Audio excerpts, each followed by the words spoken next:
Okay, Scorpio, this is for you. Ngayon ay September 9. Guys, kumusta na kayo guys?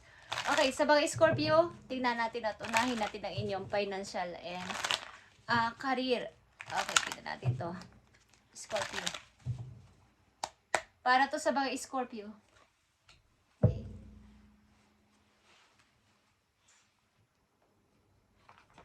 At of course, pag-ibig ninyo, tingnan natin guys. Tingnan natin to. Sa inyong present na sitwasyon, para to sa mga Scorpio, bigay mo ang tamang message sa kanila at bigyan sila ng guide. Thank you, Spirit. Okay, isang message dyan. At maaring may naliligaw sa inyo kung kayo ay babae, guys. At kahit may anak na kayo, tanggap kayo ng person na to. So kayo ay maging mapagsabi ng totoo sa tao na to sapagkat ito ay seryoso sa inyo. Okay, Scorpio, maaaring tiyatawanan nyo ang nangyayari ito sapagkat imposible naman na magkagusto ka sa akin or tanggapin mo ako. But ang tao na to ay seryoso sa'yo. Maaaring tanggap ka kahit may pinagdaanan ka na sa buhay o marami ka ng, kumbaga, may anak ka na sa una. Okay, ilan sa inyo nandito? Tignan natin to. Kung anong kalalabasan nito is, ito ang message sa inyo guys. At unbreakable love is here. Nakikita nyo to o hindi nyo nakikita, sasabihin ko na lang sa inyo. This person has genuine love for you. Okay? You can overcome any issues that may arise. Genuine ang puso nito sa inyo. Kahit na ano pang issue ang marinig niya about sa inyo, maaaring may mga bad na sinasabi ba tao about sa inyo is hindi maniniwala ang tao na to sapagkat ito ay seryoso. Ang gusto lang nito ay magsabi ka sa kanya ng totoo at tatanggapin niya kahit ano. Basta honest ka at loyal. Okay? Scorpio, tingnan natin ang maaaring yung sitwasyon sa kasalukuyan. Para sa Scorpio, I need message. Thank you. Yan, dito ang Four of Cups. Maring, yung mga ilang dumating sa inyong opportunity ay inyong wilalang bahala. Kasi dati meron kayong hinihintay na baka dumating pa siya or magparamdam pa tong tao na to. So, yung inyong opportunity dati ay nawala. Okay? Yung parang offer, ganyan, is parang naglaho. Hindi nyo binigyan ng pansin. Okay. Andito ang inyong financial and career. Parenthood is here. Parenthood. Saka kayong magulang. Guys, nandito sa reading. Maaaring kayo ay caregiver, guys, teacher or pediatrician. Okay? Mag-focus kayo sa o kaya nakafocus kayo sa pag-help sa mga children o sa mga bata. Na-experience kayo dito. And ang ilan sa inyo nag-aalaga na mga bata, something, ganun ang inyong trabaho. At dun kayo, baga, inyong nababagay sa inyo sa pagkayo malapit sa mga bata. At ito din yung nagiging daan o magiging daan para ma-heal ang inyong inner child. Baka dong kabataan ninyo, meron kayong trauma, meron kayong naging problema sa inyong own family, relatives or mga kapatid or mga magulang. At sa kasalukuyan ninyo ay ito yung dapat ninyong trabaho o dapat ninyong ginagawa na maging malapit pa sa mga bata dahil doon din kayo makakakuha ng paghihilom ng 100% sa inyong puso. Okay. Kung ninonurture mo ang iyong sarili, papunta sa iyong goal. Okay? Para sa iyong goal. Sapagkat kung meron ka pang shadow galing sa nakaraan, sa kabataan mo at hindi pa ito naghihilom ng tuloy-tuloy, yung goal mo ay parang pa ups and down, ups and down. Hindi ka makapag-focus talaga sapagkat mayroong natitira pang sakit or mga alaalang hindi maganda dyan sa puso mo. Okay, sa pag-ibig ninyo guys, tignan natin. Nandito ang separation. Okay.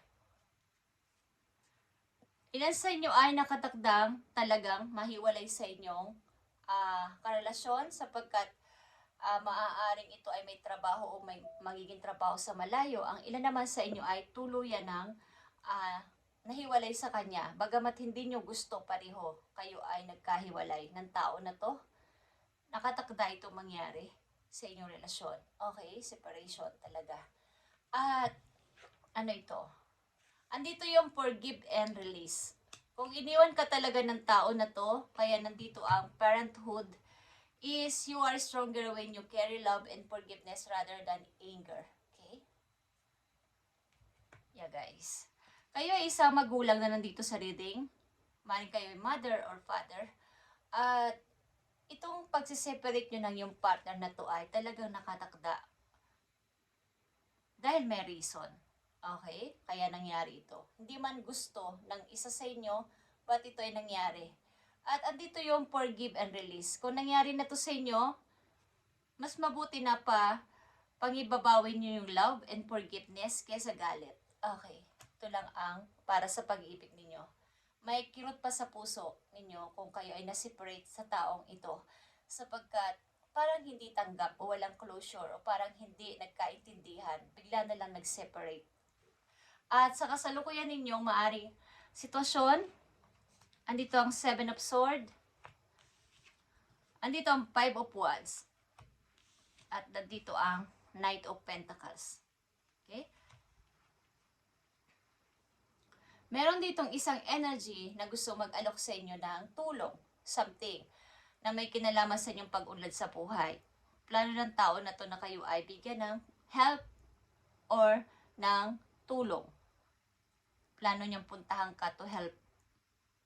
At sa inyo namang maaaring tahanan, may mga taong hindi nagsasabi sa inyo ng totoo, may mga sinungaling, may mga hindi tapat sa inyong mga kasama sa bahay, sa buhay, at maaaring, hindi ko alam kung kayo ay panganay or kayo yung nag-handle sa inyong sitwasyon sa bahay, at maraming mga away-away dati sa inyong tahanan. But this time, maaaring may pag-uusap na ng maayos, mayroon ng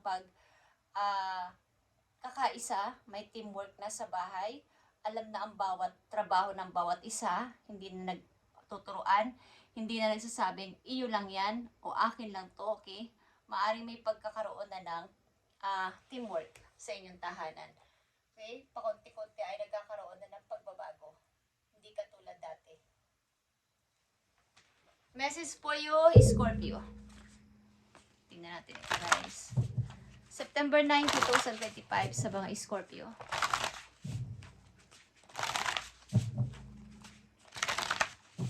Palayaan mo na ng tuluyan ang tao na to sa puso mo at mag-forgive na kesa magkaroon pa ng sama ng loob.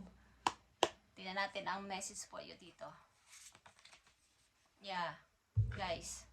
Andito ulit ang salitang forgive. Ito ay kulay red or pula. Okay? Andito talaga yung kahit anong gawin nyo sa sarili nyo ay andyan yung shadow ng nakalipas sapagkat hindi pa talagang tuluyang nare-release o nagkakaroon ng pagpapatawad. Maaring ikaw o siya ay wala pang usap ng personal na anong nangyari. Ano ba yung kailangan natin ditong, kumbaga, sino nagkamali, sino ang tama is hindi na mahalaga. Ang maganda dito ay mag-forgive na at i-release ang nangyari sa inyong dalawa. Malakas dito ang forgive na word. Okay? Pag-forgive sa nagkasala sa inyo, guys. At kung ganito ang sitwasyon ninyo, ispilitin nyo itong mangyari para tuloy-tuloy na ang pagdating ng mga masasaganang o magagandang opportunity sa inyong buhay. Wala nang hadlang, wala nang delays. Sapagkat napipigilan nito ang pagpapatuloy ninyo sa buhay dahil sa mga nakaraan pa. At maaaring sa pag-aalaga nyo ng bata o ano man ang inyong trabaho sa ngayon o sa personal ninyong buhay, kung may anak kayo is, dito nagkakaroon ng healing ang inyong puso sa pag-aalaga at pagtingin-tingin sa mga bata. Nakikita nyo kasi yung pagka-inosente ng kanilang mga mata. Yung parang bata na pag alam niyo yung pag nagkasala, tipa o na pinalo ang isang bata o kinurot or what is, maya-maya lang is, wala na sa kanya yon, limot na niya. So parang ikaw na bumalik ka sa pagkabata na ganung feelings na nasaktan ka man, mahirap mang gawin, pero yun siguro ang nararapat para sa tuluyan ng pagpapalaya sa sarili. Okay, Scorpio. Yung parang maging bata, paminsan-minsan, na kahit may alam, kahit na may nararamdaman sakit, kapag binigyan ng candy ng mahal niya sa buhay, ng nanay niya o ng tatay niya is, bigla na lang siyang ngingiti. At napapawi na yung sama ng loob. Okay? Tingnan natin, Scorpio. Mga message pa po yun. Okay. Scorpio, September 9, 2025, message po yun. Yeah, nakikita nyo on the world. Kailangan mong maging, kumbaga, patunay sa sarili mo na kaya ko ulit umangat. Kaya ko ulit na mag-umpisa. The word is here. Okay. And, andito ang the tower. Andito ang 2 of cups. Okay, guys. Andito ang the sun, guys. Nakita nyo to kung gaano kayo sasaya. Maaaring, meron kayong pag-ibig sa malayo. At ito yung inyong happiness. Okay? May mga nangyari dito na hindi nyo inaasahan. May mga good news, may mga bad news. But, kasunod nito ay yung pagkakaroon ng partner sa buhay na mayroong pagkakaunawaan. Mayroong respeto sa isa't isa. Mayroong mutual feelings. Okay, at ito yung inyong ikakasaya at ito, dito kayo masaya at sasaya talaga kayo. Isa itong tao na katulad ng sinabi ko na magbibigay sa inyo ng help, something plano niyang magbigay sa inyo ng bagong pag-asa na may kinalaman sa pag-unlad sa buhay, sa pera, sa pag-uumpisa sa buhay. At ang ilan talaga sa inyo ay getting to know each other. Something ng tao na to ay genuine love. May genuine love at kahit anong issue pa ang marinig niya, malaman niya ay talagang wala siyang pakialam. Basta galing sa inyong salita, siya ay naniniwala. Ang gusto niya lang ay honest sa kanya. Okay, guys?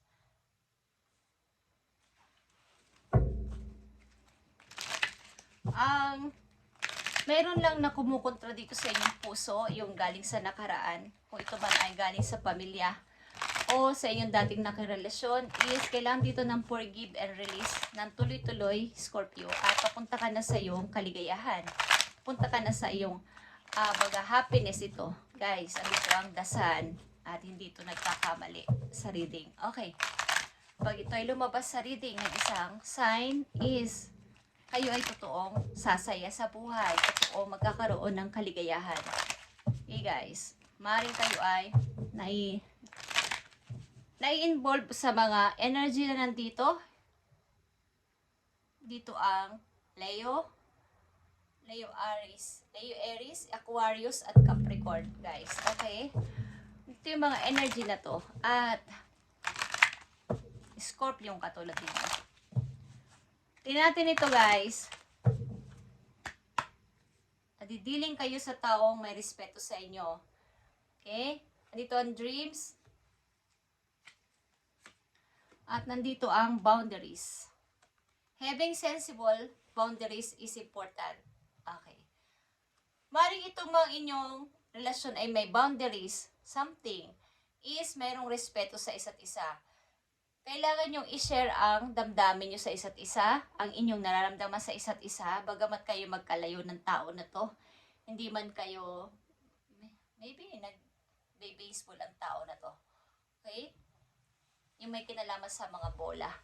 Ang kanyang favorite na sports o ginagawa sa buhay, mga hobbies niya is yung may bola, okay, or baseball.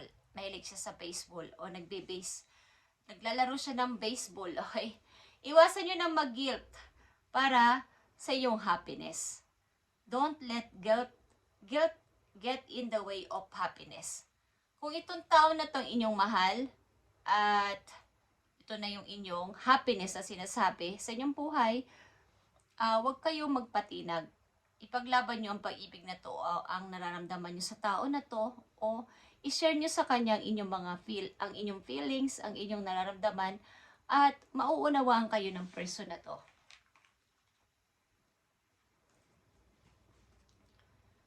Tingnan pa natin ang message for you, Scorpio.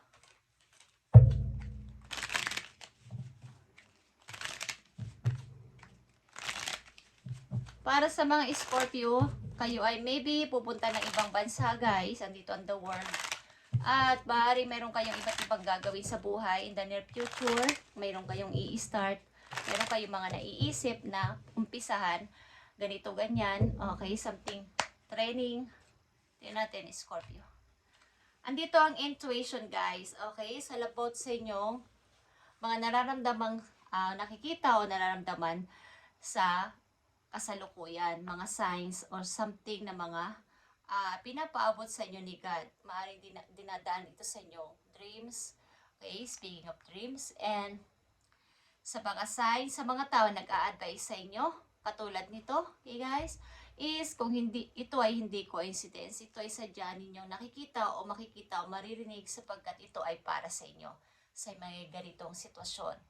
You are encouraged to follow your feelings and intuition. This is a reminder that your personal power is in your own hands and that you are free to take flight anytime if you find yourself in a situation that doesn't suit you anymore. Okay, something flight na word is here and katulad sinabi ko, kayo ay something magta-travel, guys. Maaaring kukunin kayo ng tao na to or mamamasyal kayo sa lugar na yon or vice versa, guys. At ito ay totoo. Thank you, Scorpio, and God bless sa inyo lahat, guys. Ipagpatuloy nyo to at makinig kayo sa inyong intuition, sa binubulong ng inyong puso. Guys, makinig kayo dito sapagkat ito ay totoo. O ito yung inyong nararamdaman at nafe-feel na ito yung totoo. Tanong nyo kay God na ito ba talaga ang para sa akin at sundin ninyo. Okay, guys? At ni-encourage kayo na i-follow nyo ang inyong feelings at inyong nararamdaman. Ang dinidikta ng inyong puso at yung dinidikta rin ng inyong isip. Okay, guys? Nagre-remind ito sa iyo na inyong personal power is nasa iyong kamay, Scorpio. At wag mo na itong palagpasin. Happiness is here, guys. Happiness. At ito ay totoo.